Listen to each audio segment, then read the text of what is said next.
Monsieur le Président. L'Union européenne ne se porte pas bien du fait de ses propres faiblesses et de l'absence récurrente de volonté politique de ses dirigeants nationaux, et ce, alors que nous sommes confrontés à des défis de plus en plus lourds: crise de notre économie et de l'emploi, crise des réfugiés et des migrants, terrorisme, guerre à nos frontières et départ du Royaume-Uni. Et tout cela à un moment où gouvernants américains et russes jouent chacun leur propre partition, avec tous les risques que cela comporte.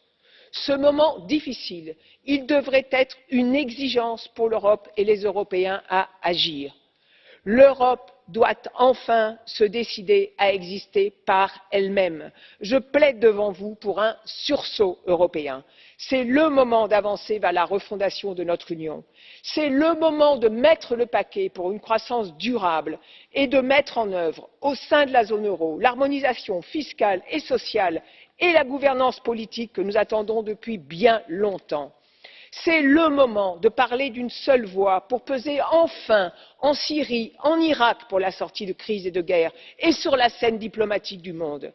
C'est le moment de se mettre autour de la table pour jeter les bases d'une véritable politique de sécurité et de défense européenne.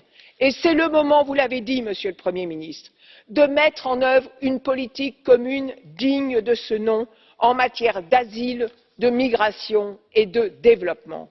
Les citoyens européens attendent que leurs dirigeants soient enfin à la hauteur de tous ces défis. La responsabilité de ces derniers est donc clairement engagée. Ils ont l'obligation d'agir et de réussir. Je vous remercie.